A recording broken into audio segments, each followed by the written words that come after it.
Hi అండి, welcome to my channel. అందరూ బాగున్నారా? ఈరోజు నేను బీరకాయతో మరియు బీరకాయ పొట్టుతో 2 రెసిపీస్ చేస్తున్నాను. కానీ బీరకాయ పొట్టుది తర్వాత పోస్ట్ చేస్తాను.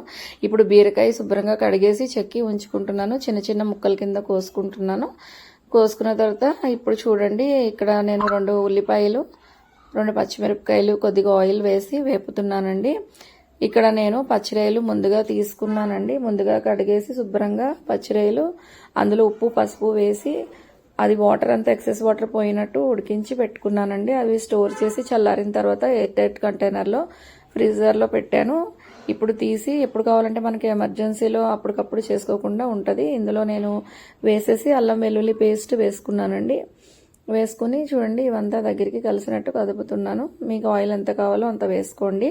ఆల్రెడీ నేను ముందు ఇందులో ఉప్పు పసుపు వేసాను. ఇప్పుడు మళ్ళీ కొద్దిగా పసుపు వేసాను. మీరు చూసి వేసుకోండి. అలాగే కారం మీ రుచికి తగినట్టు వేసుకోండి. ఇక్కడ కారం వేసిన తర్వాత ఉప్పు కూడా మీరు ముందు వేశారు కాబట్టి ఉప్పు కూడా రుచి చూసుకొని వేసుకోండి. చూడండి, ఇక్కడ నేను కొద్దిగా ఉప్పు తగినంత వేసుకున్నాను. ఉల్లిపాయలకి దీనికి తగినంత, ఎందుకంటే నేను ఇక్కడ బీరకాయ వేస్తున్నాను. బీరకాయకి కూడా తగినంత ఉప్పు ఇందులోనే కలిపేసుకున్నాను. ఇప్పుడు ఇదంతా బాగా కదిపిస్తున్నాను. చూడండి, ఇక్కడ నేను జీలకర్ర మరియు ధనియాలు రోస్ట్ చేసి పెట్టుకుంటాను. ఆ రోస్టెడ్ జీరా మరియు ధనియా పౌడరు 2 స్పూన్లు వేస్తున్నాను. ఇలాగ అన్ని మసాలాలు ప్రిపేర్ చేసి ఉంచుకోవడం వల్ల మనకి టైం అనేది కలిసి వస్తుందండి, అప్పటికప్పుడు వండుకోవడానికి కూడా.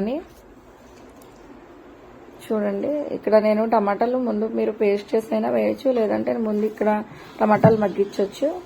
నేను ఇక్కడ కొద్దిగా టమాటాలు తీసి ఇప్పుడే కొంచెం వేస్తున్నాను. ఇందులో బీరకాయతో పాటు కట్ చేసేసాను నేను.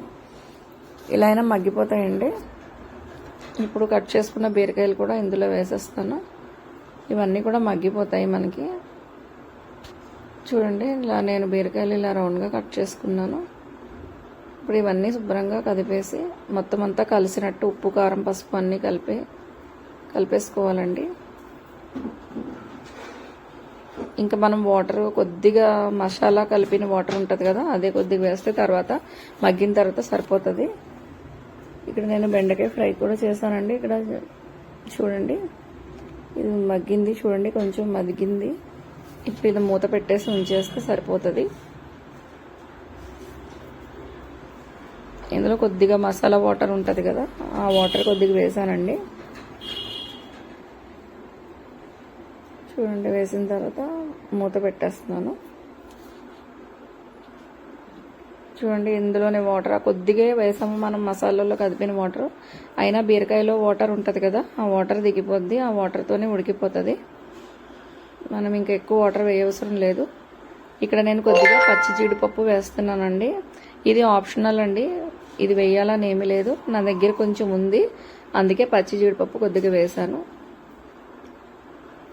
చూడండి, ఇందులో కొద్దిగా గరం మసాలా కూడా వేసాను నేను. ఇప్పుడు అది క్లిప్పింగ్ మిస్ అయింది.